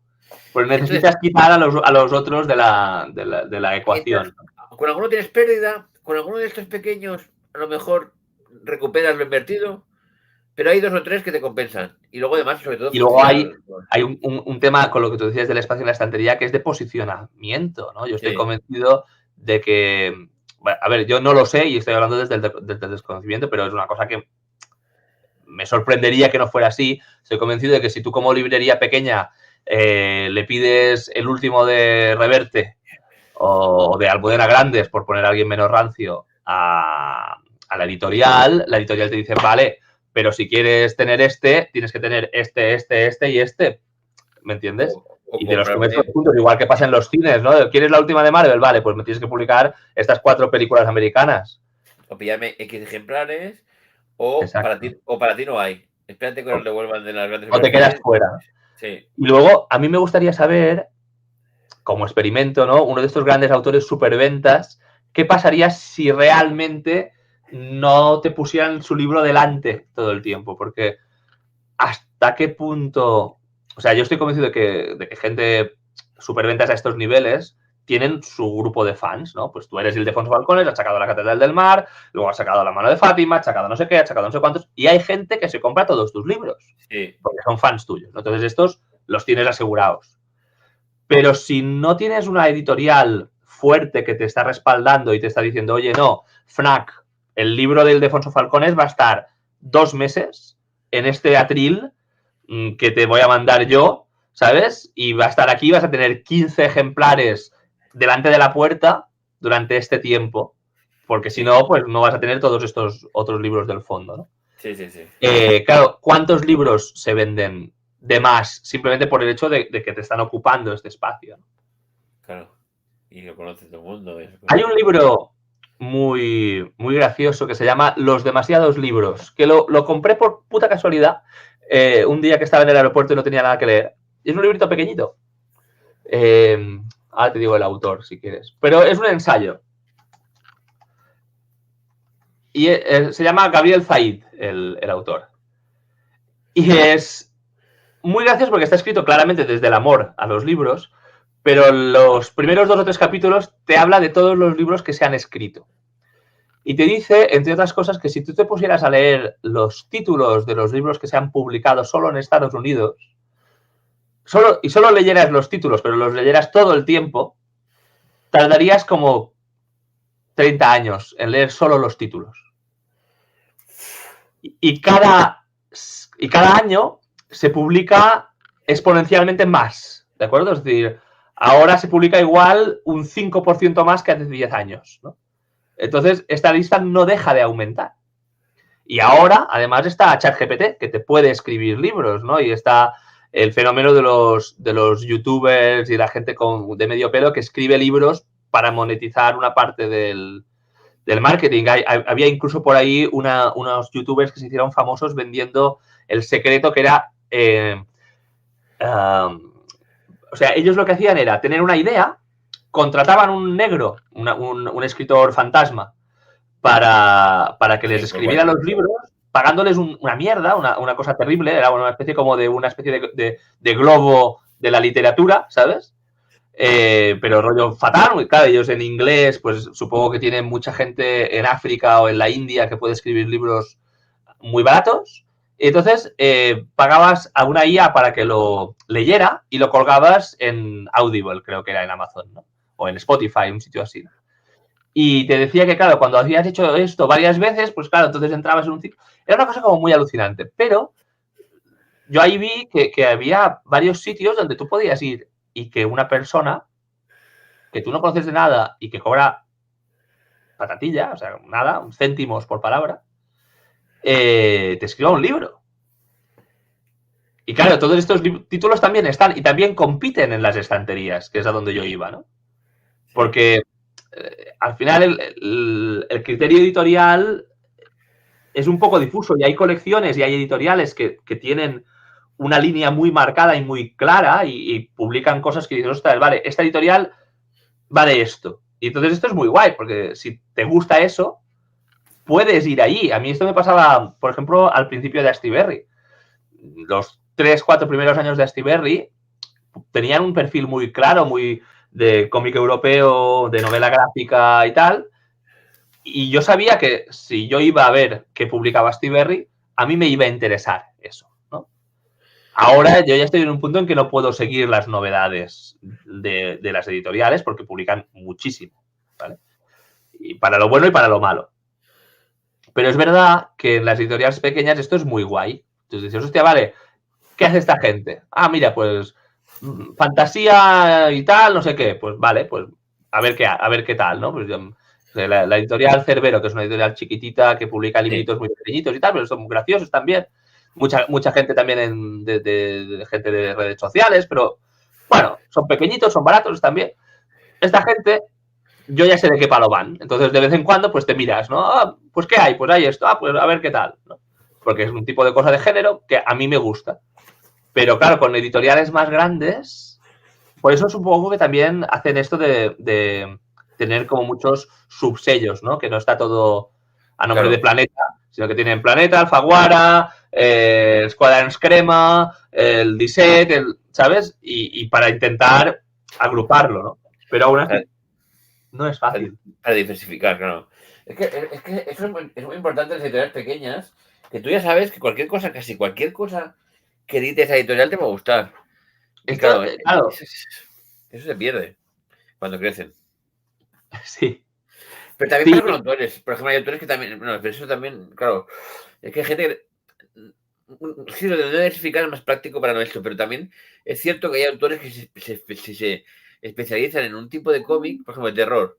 Terror, terror, terror, terror, terror, terror, terror, terror. exacto. Es más fácil que vendan más porque todo el mundo sabe lo que va. ¿No? Porque Claro, yo creo que es una cosa que a mí me pasa, que hago uno de humor, uno de terror, uno de no sé qué. Entonces, a uno le gusta mucho uno y el siguiente no le gusta, porque han claro. cambiado de tema. Es Entonces, un eso es malo. riesgo. También es un riesgo para ti a la hora de venderte a una editorial, porque no Sí, saben de qué palo les vas a ir. claro. Y bueno, y hay mucha gente que ha sucumbido a esto. O sea, Arthur Conan Doyle quería matar a Sherlock Holmes y no lo consiguió porque no podía hacer nada más, este hombre, ¿no? O sea, no le dejaban hacer nada más, quiero decir. Sí, sí. Eh, y luego hay gente que se va, que esto me parece súper interesante. Es decir, gente como Kino o como Bill Watterson, ¿no? Bill Watterson hizo Calvin. Ya está. Cuando le pareció que se había terminado las ideas de Calvin, lo dejó. Y estoy convencido que ahí había presión a tope. No ha sacado merchandising de Calvin nunca, no ha No, no. querido, no ha aceptado series, no ha aceptado películas, ni camisetas, o sea, cualquier camiseta que haya de Calvin y Hobbes es pirata. Sí. Y se ha dedicado a otra cosa, ¿sabes? Y es un poco de yo ya lo he hecho, ya he contado todo lo que, ¿sabes? Me parece una mentalidad increíble, porque dirías, joder, este tío disfrutaba dibujando, seguro, porque no puedes hacer Calvin, una cosa al nivel de calidad de Calvin sin disfrutarlo.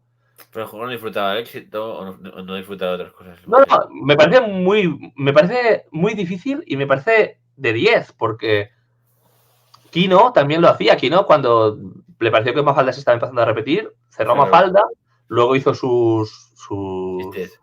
tiras de humor de Sí. independiente y hacía sus cosas, pero también cuando llegó a una cierta edad dijo, oye, pues hasta aquí he llegado y ya haré otras cosas o no, pero no voy a hacer Sí. más humor porque veo que me repito.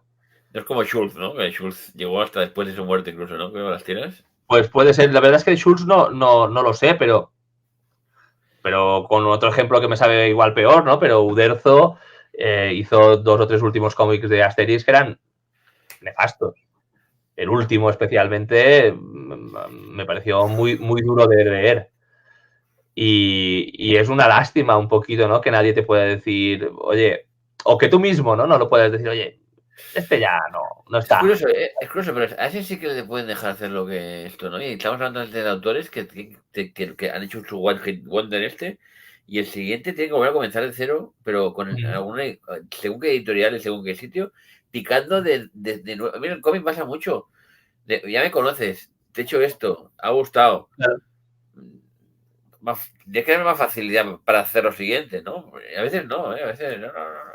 No, yo Pero me está imagino bien. que tú llegas a un momento en la industria, si triunfas, que sí que puedes hacer realmente lo que quieres. ¿No? Me imagino que si tú eres Paco Roca, que saben que Sí, eres, o sea, que hay ventas detrás, o eres Pedro Reverte, por poner otro ejemplo de alguien que gana mucho dinero para la editorial, ya puedes decidir tú, oye, pues mi siguiente libro va a ser esto, ¿no? Y nadie te dice, yo qué sé, pues Pedro Reverte sacó un libro que el protagonista era un perro, ¿no?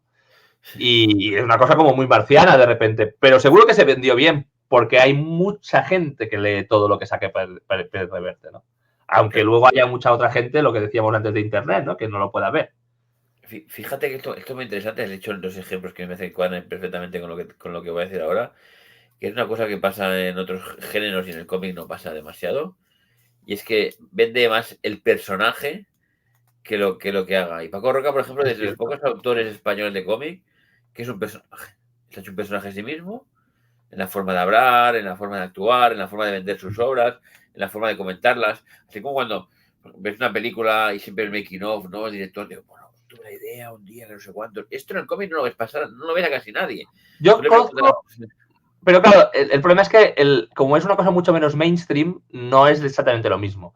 Pero sí que es verdad que, por ejemplo, en cómic, yo diría que David Rubin o Kenny Ruiz, o incluso, por ejemplo, a su manera Carla Berrocal, son gente que se labra un perfil de imagen, ¿no? Entonces, sí, y eso son vende. como, te caerán más o menos simpáticos, pero tienen una manera como muy particular de hacer y se han construido una cierta imagen, ¿no? De sí mismos, Pues tú has dicho Arturo Pérez Reverte, es un personaje más allá de sus completamente, libros. más allá de sus novelas.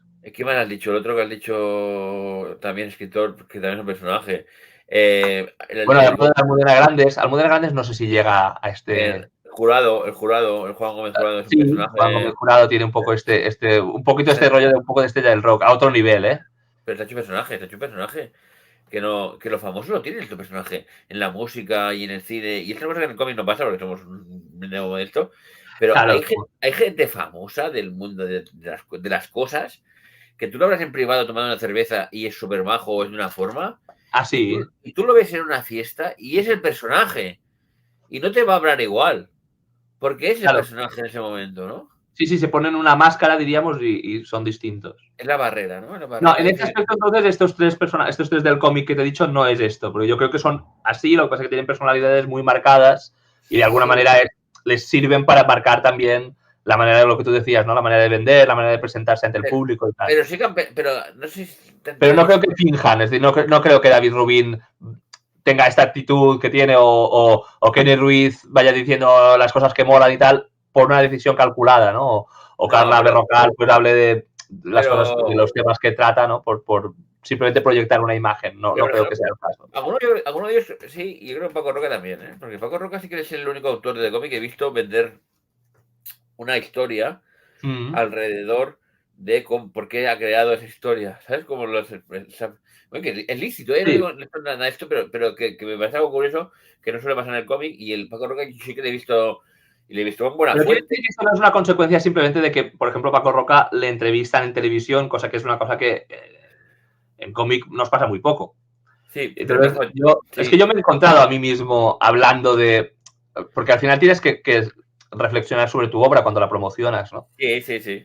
Y sí que terminas, no te quiero decir falseando la realidad, pero sí que la romantizas un poquito, ¿no? Decir, oye, pues claro, pues yo estaba pensando en estas cosas, tuve Sí, esta idea, tuve esta inspiración, para mí era muy importante esto. Al final, este tipo de cosas no es que no sean verdad, pero tampoco las puedes contar. Esto lo. a mí me pasa, pero me ha pasado de empezar una promoción de varias semanas. Y la primera no tienes ningún discurso ni nada preparado. Y según van pasando las semanas, te lo vas elaborando, o lo que vas oyendo, ¿no? O cómo te presentan y todo más, y lo vas incorporando. Y entonces al final sí que hay un Sí, discurso más es guay. verdad esto. Esto lo decía un profesor que yo tuve de animación, un tío muy interesante, se llamaba Blanco, José María Blanco, creo. Que él había dirigido un par de películas. Y en una de las películas tenía uno de los personajes era una oca. Esto era en los 70 o en los 80. ¿No? Entonces, la oca era una oca de verdad, ni animatrónico ni hostias. Una película de bajo presupuesto. Y se ve que habían reservado una semana entera de rodaje para las escenas de las ocas, porque decía, hostia, esto va a ser dificilísimo, porque además en la película las ocas tenían que enamorarse, ¿no? Y se ve que las ocas son muy gregarias, entonces van muy juntas. Y nada, pues una oca iba por un lado y la otra oca le seguía. Entonces, claro, dice, es que en una mañana tuvimos rodado mogollón de escenas de las ocas tocándose, de las ocas que parecía que se miraban, o sea, fue la hostia, ¿no? Y claro, cuando hacía la rueda de prensa para presentar la película, al primer periodista le dijo esto, no, es que fue muy fácil, porque tal, no sé cuántos. Y dice, y claro, yo noté que el periodista se decepcionaba, porque no era una historia divertida. él había esperado sacar con la historia de las rocas algo gracioso y no lo era. Y claro, entonces, a partir del segundo, empecé a decir, no, sí, claro, fue muy difícil porque las ocas, claro, imagínate, trabajar con animales, bueno, y metió literatura, ¿no? Y decía, claro, todas las otras presentaciones las hice así. Y a mí me parece normal, porque al final tú estás intentando un poco vender tu moto, ¿no? Y es verdad que lo guay sería que tú te veo hablara por sí mismo, pero de toda la gente que va a ver esta entrevista misma o el artículo, la reseña o lo que sea, ¿qué porcentaje va a realmente comprar el libro, ¿no? Entonces, lo que es interesante es, de alguna manera, despertarle la curiosidad y esto, pues, lo haces un poco adornándolo, ¿no? No es mentir, pero hay que... Es que yo creo que nosotros también lo haríamos. Esto es lo que te quiero decir. Yo creo que si a ti te llaman al intermedio y te dicen, háblame de Nothing Personal o háblame de adaptación, pues tú también le meterías, porque es que al final también te hace gracia, ¿no? Un poquito jugar a esto. Sí, si no digo que está mal, digo que no se hace, simplemente que yo lo haría. Y más, me parece lícito además inventarse un personaje. Porque Claro, la gente completamente. no tiene por qué conocer, no tiene por qué, yo qué sé. Pero es verdad que le gusta, que la gente le gusta. No solo que la obra esté guay, sino que el que la haga, pues tiene algo especial. Y fíjate, que recorrió Tasmania caminando, ¿eh? Pues, tío, sí, o lo contrario, ¿no? Que piensas, este tío es un imbécil, entonces ya no te mira su libro. Sí. Es un tema bastante interesante el tema este de, bueno, todo esto de... Bueno, lo de separar la obra del autor, ¿no? Que decimos. Separar el autor es muy difícil, ¿no? Separar la obra del autor es una cosa que es como muy complicado, salvo gente que te guste mucho lo que hace, ¿no? A lo mejor lo ves a escondidas o músicos, no cuántos músicos hay que saber que son gilipollas, pero que te gustan sus discos, ¿no? Y actores y directores de cine y autores, sí, lo decías tú, cantantes, ¿no? Sí. Hay gente que como mucho más fácil, pues como sacan poca cosa, pues mira, yo dejo claro. porque... A ver, es verdad, con esto, en los productos culturales hay un tema que es que hay una vinculación emocional. Y es verdad que consumir éticamente es muy difícil. Es decir, cuando vas a comprar ropa, tú sabes que aquella ropa no ha sido producida de manera ética, claro, porque ha sido producida en Bangladesh, lo más normal. Entonces es un poco de, ¿y por qué si vas a comprar un libro, pues yo qué sé, tú vas a comprar ahora Orson Scott Card, ¿no? Orson Scott Card es un mormón y es homófobo de la hostia. Y además, parte del éxito de sus libros, pues los dedica a asociaciones de homófobos, ¿no? O J.K. Rowling, que los dedica a promocionar la transfobia, ¿no? Claro, es verdad que, hostia, por un lado, está bien, ¿no? Es decir, pues por ejemplo, yo no les he comprado Harry Potter a mis hijos por este tema. Es verdad. Porque hay tantos libros que leer que prefiero que no lean este. Pero también es verdad que yo no era fan de Harry Potter. Porque a mí Harry Potter me pilló mayor. O me pilló que yo ya había leído los libros de Terramar y Harry Potter me parecía un poco, pues, los 5 otra vez, ¿sabes? Pero si yo hubiera tenido una vinculación emocional con Harry Potter, es mucho más difícil decir, hostia, pues mis hijos no van a leer esto, que a mí en su día, como me formó como persona, ¿no? Yo entiendo que hay un dilema y entiendo que tampoco es súper grave. Pero es verdad que, de alguna manera, en los productos culturales, el hecho de que el autor o la autora tengan ideologías perniciosas o que tú no estás de acuerdo con ellas, es más difícil de diferenciar de los libros. Porque la camiseta te la vas a poner y te va a gustar más o te va a gustar menos, pero no te va a volver fascista. En cambio, según qué libros leas, sí que te pueden marcar mucho ideológicamente, ¿no? Y de nuevo por sacar el tema de Harry Potter, ¿no? Harry Potter es un libro que ha sufrido muchas críticas a raíz de que la gente en Internet se ha dado cuenta de que no les caía bien su autora, ¿no? Y claro, es un libro que, como todos los libros, pues tiene sus más y sus menos. Pero es verdad que ideológicamente Harry Potter es más bien conservador. Estoy convencido de que podrías hacer un análisis contrario. pero viendo cómo es la autora, puedes argumentar, ¿no? Y claro, entonces, al final, pues no dejas de estar leyendo algo de alguien que es conservador. Y en cambio, a mí se me ocurren muchos otros libros, pues por ejemplo los de Ursula K. Le Guin, que no tienen esta lectura, que no es posible tener una lectura conservadora. O no deberías, vaya. Porque yo tengo amigos fascistas que son fans de Terry Pratchett. Bueno, no, amigos conocidos fascistas que son fans de Terry Pratchett. Entonces, que no lo han entendido, vaya. Los han entretenido, ¿sabes? También, yo qué sé. ¿Te gusta? Sí, pero bueno, no sé. Hay veces que es como curioso, ¿no? Esto. Ya, o no ven las señales, ¿sabes? Las señales no las pillan. Las Bueno, señales, tú hubo gente que intentó hacer pasar a Terry Pratchett por transfobo, una vez había muerto, y que la hija se tuvo que poner por el medio, y el Gaiman también, ¿no? Pero hubo como un intento, ¿no? Del movimiento del transfobo de apropiárselo, ¿no? Y esto es interesante porque es un poco de hostia, pero es que si te lo lees no puedes defender según qué cosas. O sea, no puedes apuntarlo en tu lista, ¿no? Ya, pues es como llamar a Heinlein facha por Tropas del Espacio. Y Sí. si tú lees el resto de su obra, pues, bueno, la gente yendo en pelotas, el hipismo, no sé, no. Pero bueno, que igual en su de esto era, pero que el resto de la obra no acompañaba el Bueno, tema. no lo sé, es difícil de... Luego, es verdad que, por ejemplo, con Starship Troopers, con Sí. la película, yo conozco, o sea, de nuevo, hay gente que se la ha tomado literalmente. Con Warhammer 40.000 pasa, bueno, es otra historia a lo mejor, ¿no? Pero, Y además, y eso es una de las peores adaptaciones, o sea, me gusta mucho como película, pero es una de las peores adaptaciones que he visto nunca de... bueno, pero yo creo que es un poco aposta, yo creo que porque Paul Verhoeven sí que es un rojazo de la hostia.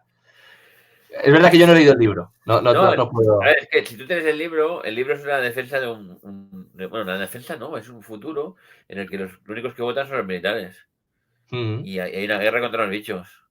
Entonces, hay momentos en que hay un personaje que suelta un discursazo, pero porque ese personaje es militar, y él era militar también, pero joder, pero tú lees las otras novelas de Henley y yo no sé, que yo no veo el fascismo por ningún lado. Ya ves, el fascismo No te lo está puedo, no te lo puedo decir. Yo sé más anécdotas del rodaje de Starship Troopers y tal, que sé que el guionista y Paul Verhoeven eran dos rojazos y lo que querían era darle la vuelta, ¿no?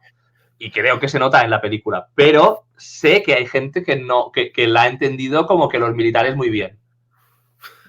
O sea, Ya, ya. entonces, A ver, yo no creo que Henry sea fascista más allá de todo lo que pueden ser los norteamericanos en general, siendo bueno, está otra. norteamericanos de por sí. Entonces, claro, ¿sabes? Es como dicen, no, los republicanos, demócratas.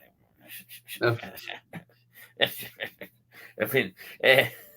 Entonces, eso, ¿qué tal? Que, Sí, esto, sí. que es una adaptación mala y me hace mala porque no da. Pero claro, pero si quieres hacer eso, ¿por qué no haces una película que lo parodie y no hace falta que se llame Starship Troopers? No te gastes el dinero en la novela. No le des ese dinero, ¿sabes? Bueno, esto es un clásico de estas cosas, ¿no? De Que- por qué has sacado esto o sea, y te lo has apropiado, te lo has hecho. Bueno, es lo que en adaptación, en nuestro cómic, Sí, por qué sí, pero una cosa es hacer. el director Sí, no hacer, coge y hace su película en vez de llamarlo Los pretendientes de la señorita Isabel? porque mola comprarlo, ¿no? Bueno, pues Mola. porque él ha cogido aquello de punto de partida y en su cabeza sonaba espectacular. Claro, Al pero final no. es esto, ¿no? Sí, pero el tema es, una cosa es eso y otra cosa es adrede para cambiarlo todo, para darle la Sí, sí. vuelta y reírte de eso. Hostia, es un Bueno, poco. esto pasa en Soy Leyenda. Hostia, bueno, madre mía. Pero Claro, no Soy creo que Leyenda, la versión de Will Smith, pero no creo que se ve que adrede. está rodada con el final original del libro, que es lo que le da la gracia al libro, pero en los grupos de visionado no funcionó bien. Entonces rodaron un final a la americana y ya está, Bueno, y se quedaron tan anchos. pero ya hay muchas partes. Bueno, ya el concepto de la película no es muy adaptada, no es muy el libro. Pero es que Igual por eso no funcionó el final. pero es que nunca han hecho una película buena del último, de esta Soy Leyenda, porque la otra de Sharon Heston No mete la he ahí una visto. secta y con bueno, en fin, es una cosa. Al No la he visto, final, pero bueno, me puede parecer. la gracia de Soy Leyenda, y se llama así, es porque ya no, los monstruos ya no son leyendas, es él la leyenda. Claro, Porque porque es el único. el único humano, claro. Eso es lo único que tienes que explicar en el humano. En el momento que en la película Soy Leyenda de Will Smith empieza a salir ahí 50.000 personas sobrevivientes, Sí, pues ya no tiene sentido. ya no soy leyenda. meter un perrete porque sí, pero eso es para darle un poco de... Tampoco molesta, ¿no? Pero... No sé, son decisiones un poco aleatorias a veces de este tipo de cosas. Que Pero ahí bueno, sí que es verdad que cuando hay un comité tomando decisiones, pues muchas veces para bien... al mismo tiempo que agradecerías algunas veces lo que tú dices, un editor o un buen representante que te haga de lector de prueba, que te dé consejos, que te oriente o que te diga, hostia, por aquí no vas bien. Cuando hay muchas manos en un proyecto y no todas tienen los mismos intereses, pasan este tipo de cosas. Y es una cosa que a mí me sorprende siempre que veo este tipo. Esto pasa mucho con las películas en grandes empresas, ¿no? En Disney, por ejemplo, si te lees la historia de cómo hicieron La locura del emperador, esta de los mayas, que es una peliculita muy divertida, una comedieta y tal, pero al principio iba a ser tipo El jorobado de Notre Dame, una cosa como súper seria, tipo El Imperio del Sol y tal. Y se gastaron como o sea, el dinero de 4 películas porque no estaban seguros de qué querían hacer con eso. Y hay veces que piensas, hostia, pero si puedes hacer con este dinero 4 películas, deja a los autores originales que hagan su cosa y tú, mientras tanto, ¿sabes? Ves haciendo lo otro si tienes dinero para hacer esto, ¿sabes? ¿Por qué te estás metiendo tanto? Y yo entiendo que ahí hay lógicas que a mí se me escapan. sí. Igual que entiendo que en el cómic este tipo de lógicas no funcionan porque al final el editor se va a mirar tu proyecto y va a decir, vale, esto lo puedo vender o no lo puedo vender, me encaja o no me encaja, pero lo que tú dices, una vez te han aprobado, a no ser que sea algo escandalosamente obvio, no te van a decir, oye, cambia esto, ¿no? O Bueno, esto. depende del sitio también, pero sí, que suele ser mucho más libertad. No, tú has Mucho, trabajado para Francia, que a lo mejor ahí hay otro tipo de... depende, el que nos tocó en los que quedan era bastante de aportar cosas y de sobre todo hasta mover bocadillos de cosas. Una cosa libro. que puede quemar a mucho. Pero hizo muchas aportaciones buenas y que fueron para bien. Y yo creo que te veo quedó guay por sus sugerencias. Entonces, pues, Otros que se metían bastante, ¿te acuerdas? Eran los de Sol 90. hostias. Madre mía, son 90. Trabajos alimenticios. Que no he llegado a ver, ¿eh? No he llegado a ver, porque Yo tampoco, yo se lo pedí, yo fui a la editorial en su momento para ver si me podían dar algún ejemplar y me dijeron que no tenían. No, es el trabajo alimenticio. Luego, años después, me ha vuelto a contactar uno de los dos Sí. editores porque ya está en otro sitio y tal, y tanteándome sobre los tebeos, pero luego, no sé, han caído ahí. Hostia, qué curioso, ¿eh? Porque hay mucha gente que hace TVOs y que la gente no conoce y que hay un submundo ahí de autores haciendo cómics de agencia y demás, que bueno, lo hago alguna vez y demás. Como podéis ver la entrevista a Paul, ¿no? Por Cuña, grabando todos Sí, sus TVOs de Disney y demás. claro, que es el tintador, ¿no? Mucha gente trabajando en Playmobil, cómics de Playmobil. Claro, claro, claro. Yo conocí el otro día gente que trabaja para Superfix, por ejemplo. Sí, sí. Claro, este tipo de cosas. Bueno, de momento las hacemos personas. ¿Que Juan Carlos? ¿Puede ser? No, el que yo conocí se llamaba Tony Benages. Ah, Tony Benayes. Ah, hombre, Tony Benayes, sí. Tony Benayes es dibujante, además, que ha hecho unos Sí, cuantos sí, sí, cómics. un tío encantador y tal, me gustó mucho. Y Le pedí un Superfink para mi hijo. Lo y tenemos por ahí. tiene un canal de reseñas y demás. Y es profesor del único bachillerato que conozco de Cataluña, bueno, de Cataluña de todos lados, que es de cómic. Hay A un ver si, bachillerato. Sí. a ver si me estoy equivocando yo. Perdona, un segundo. Te voy a Bueno, decir que no Tony. conocía, no conocía esa faceta suya de Tony Benayes, pero Tony No, Benayes, no, no, no, porque yo creo que me estoy. O te he dicho Benages y me he equivocado. Un segundo. igual has conocido a Tony Benayes. Bueno, un saludo si lo ves esto, pero Tony Benayes hace un montón de No, TVOs Tony y... Batres. Tony Batres, perdóname. No, Perdóname, sí. Tony, también. Pero Tony igual Batres, he conoces, tenido un lapsus. igual conoces también a Tony Benayes, igual. O Sí, igual sí, se llaman. bueno, en persona no, pero he leído algún libro suyo. No, no, Ah, Tony Benages publica en Sex Stories también. vale. Pero él firma como otra Tony forma. Benages, no, Pero perdona, ya. Tony Batres publica en Sex Stories. Joder, qué empanada. A ver, Eh, pero Tú estás hablando de Antonio Guardiola, ¿no? Ah, Tony No, yo Batres. estoy hablando de Tony Batres. Tony Sí, vale, vale, Batres, pero yo. un chaval joven, y Sí, sí, le lo conocí en un conozco. salón de cómics porque iba a conocer a Sex Stories y me Claro. dijo que había dibujado Super Things. Ah, había, pero ya no estaba ahí, ya no estaba ahí, ya no estaba ahí. O estaba, no sé que hace cosas de storyboard, hace dibujo de agencia, cosas así. Sí, ya no Y digo, estaba ahí. esto de momento lo hacemos nosotros hasta que la IA nos sustituya. Vale, vale, no, que cambia. Vale, pero sí, pero que él firmaba como. Bueno, yo conocí como Antonio Guardiola, pero es que es su primer Así apellido. puede ser. Vale. Y sí, es uno de los fundadores de Sex Story, sí, claro, claro. Y de Kaboom, del festival este que ha desaparecido ya, Sí, que era muy interesante. efectivamente. Efectivamente, joder, vale. Antonio Miralles es otro, que también divulgador Sí, no, es joder, que no, ya te digo, no le conozco en persona, pero sé quién es. Y he tenido un pequeño lapsus. por eso, cosa curiosa, ¿eh? Bachillerato de cómic. Ojo, quien Es guay, ¿eh? quiera. Es muy guay eso, ¿eh? Bachillerato de cómic. Ojalá haberlo pillado. Ojalá haberlo pillado, porque parece más práctico que no que pasarte por Bellas Artes o ir a hacer eso antes Bueno, de Bellas en Artes. todo caso, supongo que sería guay que te dieran esta base y claro, porque luego Bellas Artes, yo por ejemplo que hice Bellas Artes en la UB, aprendí muchas cosas, pero estaba claro, cómic era una cosa completamente Y le fuera del podía. programa. O sea, Sí, sí. ni se Pero bueno, contemplaba, ni se conocía, ni había ningún interés por el medio, ¿no? sí. Bueno, creo que vamos a dejarlo aquí, porque creo que hemos charlado muchas cosas Me y parece muy creo que bien, hemos me divagado parece lo bien. suficiente. Pero bueno, esto tal como fluye, creo que te vas a tener que venir otro día. No sé, aquí el año que viene, que no de esto, o sea que no hay Adelante. problema. Y de momento vamos a recordar que tienes este cómic aquí ahora mismo en librerías y que si no están vuestras librerías, pedidlo, ¿vale? Por Porque favor. los cómics desaparecen rápido o pedirlo en Sí, vuestras este está librerías. aguantando y estoy muy contento. Me gustaría mucho llegar a al público que tiene, que yo creo que por un lado está la parte del teatro y tal, pero es una cosa como más académica. Pero yo creo que la parte de maternidad creo que es una cosa muy guay y no sé si vamos a saber llegar a ese público, pero me gustaría mucho porque creo que como Sí, la obra apunta a muchos temas y está escrita con mucho sentimiento y creo que es una cosa que sí. La verdad que sirve muy sí. bien para trabajar este tipo de emociones y de problemas. La verdad que sería muy Y interesante el feedback de los dos, de los que han visto el teatro y los que madres claro, y padres.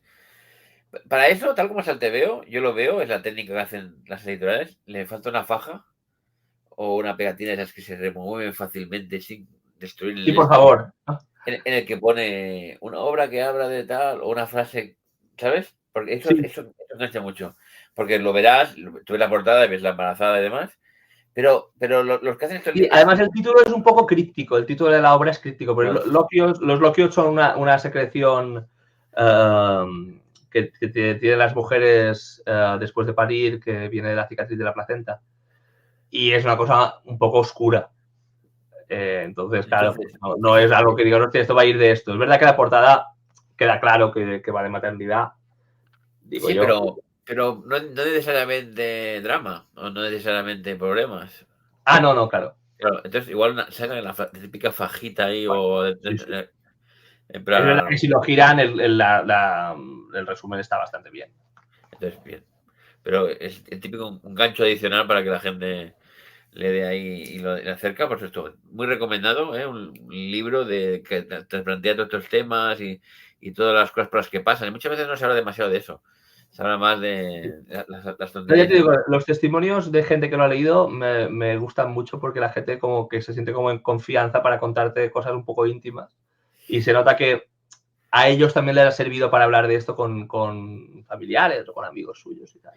Y Entonces es te dan guay. para la segunda parte Al mismo tiempo del también libro. si estáis, por ejemplo, intentando tener hijos y os cuesta, esperad un par de años a leerlo, porque igual, ¿sabes? Un trigger warning ahí. Tipo Warner, ¿no? Bueno, eso. Bueno, está bien, es verdad, está bien. Eso, avisarlo y demás. Pues nada, gracias, Tumeo. Y bueno, Muchas eso, gracias digo que por habrá, acogerme. habrá que invitarlo otra vez para que charlemos el año que viene otra vez, Cuando porque quieras, ya sabes dónde estoy. muy interesante y ha pasado muy rápido. Y bueno, ya está. Nos vemos la próxima. Aquí abajo, sí, Me acuerdo poner el enlace a la editorial para que tengáis otra vez presente el nombre y todo, que a veces la gente, ¿cómo se llama aquello? Pues lo pongo aquí abajo en la esto para que lo tengáis presente y os acordáis de ello. Y si no tiene vuestra librería, pues lo pedís a alguna tienda online o lo que sea que lo tenga, pero leedlo. Bueno, regalarlo en Navidad también Es un regalo un que cómic yo. ideal para regalarlo, vale 14 euritos, amigos. 12 euritos y hay mucha gente, seguro que conocéis, que le inquietan esas cosas o que las ha pasado y seguro que les parece interesante. Es un cómic ideal para gente que no lee cómic habitualmente, además. También tiene pinta y eso es bastante interesante. Lo interesante de que llegue esa gente y vea que el cómic no solo son violencia, o sexo o para niños, que muchísimas cosas más. Venga, Pues Douglas, nada, hasta ahora. gracias. Hasta luego.